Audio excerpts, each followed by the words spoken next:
About a week and a half ago, I made a video about this board, kind of explaining why I built it and whether or not building an electric skateboard versus buying an electric skateboard is kind of right for you. Well, that video was only intended to kind of answer a few questions from my 160 subscribers. It ended up blowing up. Currently, it has 18,000 views, and 400 new subscribers later, if you're a new subscriber, hi. So many questions on like how I built it, and everybody wanted like a full tutorial. So that's what this video is going to be. This is going to be kind of dense. There's lots of information here. It's not going to be as artsy or as entertaining as the last one. However, it'll be lots of information and stuff like that. So let's just get into it. It might be kind of a longer video, so let's not waste time. So the first thing you're going to need when building a longboard is the deck. I chose this deck because first off, it was a nice bamboo color. Second, I felt like it was big enough to kind of house everything. Thirdly, it doesn't flex at all. I know a lot of people who do like riding longboards, they like to flex. However, that's not really a good thing to have with the components underneath, because as the board flexes, your enclosure may, the screws can get pulled out, the components inside can get damaged. So I chose a thick enough board that wouldn't flex at all while I stand on it. So that's why I got this deck, and not much to it. Just get a deck that you like and you believe that everything will fit underneath. One huge vendor that I got a lot of my stuff from is Enclosure. I got the wheels from there, truck risers, the bearings, the pulley system, the Vesk, and I think that's it. I think that's everything. So I got the wheels, 83 millimeters. I feel like those are awesome. They're fly over cracks, no problem. The pulley system seems super easy, and if you're gonna get the wheels, you might as well get the pulley system because it's super easy. They just like fit together. It's amazing. The trucks, they're awesome. I'm not a huge skater, so I can't really be sure whether or not these trucks are actually good or not. I like them, and I think they're cool, and they seem very durable, so that's all that I'm really basing it off of. But yeah, I really like them. I'll go more in depth what's underneath the hood, more than the trucks and the wheels. There's tons of tutorials out there on how to get the trucks and the wheels onto a deck. All of that is very basic skate stuff, so if you need any information on that, just YouTube it. It's out there. I'm not gonna waste your time with it. Everyone's more curious on how the internal stuff works. All the products that I'm talking about today, it's in the description, everything. You can basically go down there, click all the links, and buy my entire board, basically, and just put it together yourself. So everything's down there. Check the links below, all of it. It's all down there. First thing I want to talk about is the motor. There's lots of numbers and different values that go with the motors. I'm not going to get into all that. It's all a bunch of nonsense. Basically, the KV rating is how well it does with hills. The lower the number, the better it does with hills, the more torque. The higher the number, the more top speed you'll get. So 190 seems like a really good spot to be as far as handling hills and speed goes. Of course, if you got a 250 kV motor, you'll have a little bit of a faster top speed, but you're not going to do as well on the hills. So 190 I felt was a pretty good in between. I got my motor from Torque Boards. They have awesome products. They have all kinds of stuff. So if you don't really want the products that I have in my description, check there. DIYelectricskateboards.com, I believe it is. They have all kinds of stuff other than what I use. So you can customize your board a little bit better than just copying mine. But if you do copy mine, or if you build your own, please send me a picture. I'd love to see it. So this whole area is kind of the more complicated area as far as the mechanics go. First things first, the motor mount that slides over the top of the truck. The Enclosure trucks must be a millimeter thicker than the Caliber 2 trucks because I had to shave down the inside of the motor mount to get it to slide all the way in. Not a big deal, but if you're trying not to do all the truck modifying and stuff like that, get a different motor mount that will definitely fit the Enclosure trucks. Next, you put the drive hub, you just click it right into the Enclosure wheel. After that, you put the belt on kind of over the axle, and you throw the wheel on like a normal wheel onto the truck and tighten it down. So the motor goes through the hole in the motor mount, and you just tighten it down there with 4 different screws, and then you throw the pulley on top of the little bar that sticks out. After you just put the belt and kind of align it, and now it works like this. One thing you do have to make sure is that you have enough tension here on your belt. Currently, I do not. I definitely need to unscrew the motor and pull it this way and really get this tight, or else your belt will slip, which will cause acceleration issues, and braking issues. So that's basically that. It's not that hard. Under here is where it gets a little more complicated. Now this whole thing looks like kind of a mess, but it's actually very simple. I was very intimidated by this at first, but it's really not that bad. You have three main components. You have your battery, you have your receiver for your remote control, and you have your ESC, or in my case, a VESC. As far as my batteries go, I'm using Zippy 5000 milliamp batteries. I'm using 3 of them in series, so each of these are 11.1 volts. In series together makes a 33.3 volt battery.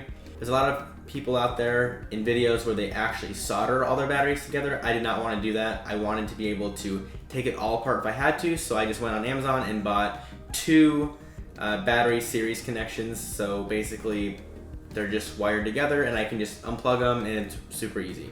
So the battery output, or the battery cables, are 4mm bullet connections, and the input for the VESC as far as power goes is an XT60 connection. So I just picked up, it's like a $4 or $5 adapter that goes from XT60 to the 4mm bullet connection, so I didn't have to solder anything there. I really didn't want to solder anything.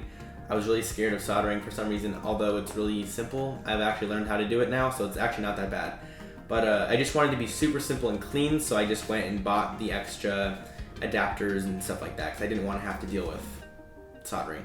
The only thing I had to solder was these connections. So basically the 3 wires that come out of your motor lead into the VESC. Well, the VESC didn't have any kind of connection soldered onto the 3. So all I had to do is take little bullet connectors and solder them onto the VESC, and it was super easy. It's like gluing them in. It's really easy. So basically, I have 3 batteries in series. I have battery A, B, and C.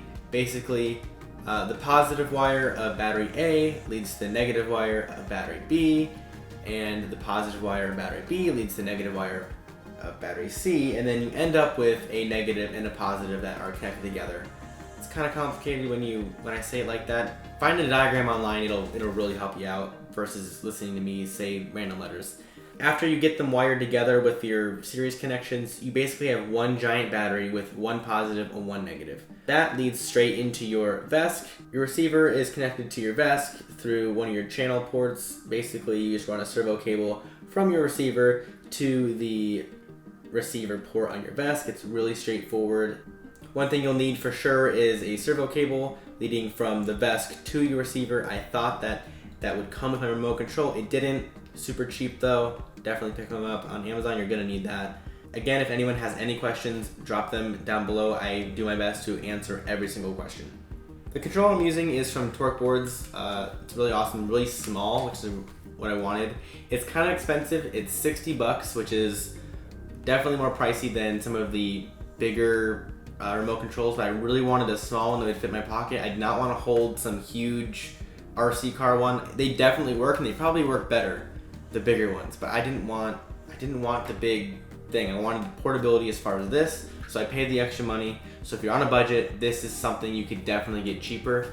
So my charging solution is not the best. I have everything in this LiPo safe bag, so I definitely suggest getting one of these if you're going to use LiPo batteries, because you never know, batteries sometimes blow up. So definitely put them in this bag while charging them, and it kind of doubles as a cool carrying case for everything you need. So in here I keep the AC power adapter, which you have to buy separately with the charger. I got $8, really cheap on Amazon. And then you have the charger itself. So the charger comes with all these different cables in the box to kind of match up to any battery that you may use, except it didn't have the one that I needed. So that little adapter that I used before that converts the 4mm bullet connections to the XT60s for the VESC, that little adapter, I just take that and use it to charge my batteries, so I have to unplug a few things. Really kind of complicated, but I don't really care. It's cheap and it's not that hard and whatever. So I'm using the IMAX B6 Mini. They have a bigger brother of this one, but it's more expensive, and this does the job just fine. My charging solution is not the greatest, and many of you commented on the last video of how I can improve the charge times and all that, which I will definitely look into. But for now, if you're trying to build this exact board, just be prepared for charging each battery individually, which is not a big deal. If you're sitting at your computer watching YouTube videos for a few hours, you can just put them on rotation, and it's not a big deal. Basically, to charge these batteries, you plug your batteries, positive and negative, into the proper port, you put the balance cable into the right port, and you hit start on balance charging, and it balance charges it for about an hour. As far as my enclosure goes, it's literally a piece of Tupperware that's painted blue. As you can see, there's lots of dings and damage on it because I've just been riding it, and the rocks that kicked up chipped the paint off, but it's literally just like a Ziploc container. I just took 4 screws and screwed it directly into the bottom of the board, and then I just throw the actual container on, and then it all just clips together. So a few things that you will need that you may not think you're going to need, which I did not think I was going to need some of these things. You're definitely going to need some 4mm bullet connectors as far as getting your motor connected to your vest. I did not know that the vest didn't come with those, so definitely pick some of those up. Another thing you'll need is thread locker or Loctite.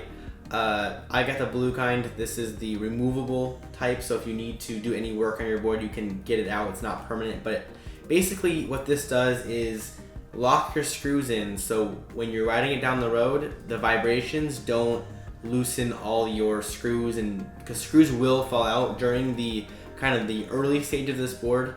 While I was just testing it out, screws were falling out within 5 minutes, so you have to glue all your screws in, except for these screws right here, the screws that keep your wheels on. Those, the normal skateboard stuff, you don't really, but I would 100% suggest hitting your motor mount with Loctite, your motor with Loctite, the screws that keep your trucks connected to your deck, hit that with Loctite. The main screw for your motor mount, like everything needs to be hit with Loctite. One last thing that really helped me out is just a basic skate tool. It kind of makes the building process a lot easier. If there's any aspects of this that you need super detailed, let me know. I will make more of a detailed tutorial. If you stuck around this long, thank you. If you have any ideas for future videos revolving around the electric skateboard community, let me know, because I'd love to make more of these, but I don't know what else to make really other than this. So let me know. I'm down to make more. So if you have an idea, drop in the comments. Again, all these products are in the description below, so if you want to make this exact board, I made it really easy for you. Just go down there and buy it all. That's basically it. If you're new around here, you should hit that subscribe button, because more of these videos will be coming out soon. And if you haven't seen any of my other content, you should take 15 minutes and watch a few videos. It's fun stuff. I make travel videos, product reviews, vlogs, all kinds of stuff that's kind of mixed in with this. So yeah, follow me on Instagram, because my story is there and you can watch my story and what I'm doing. Follow me on Twitter. I tweet things sometimes. That's about it. Okay, I will see you guys in the next one. I originally made my last longboard video kind of just to fill in my subscribers with what I was doing. Today I'm making a follow-up video on like how I made it using the Sony A7R here, H4 in there, and my favorite light panels ever.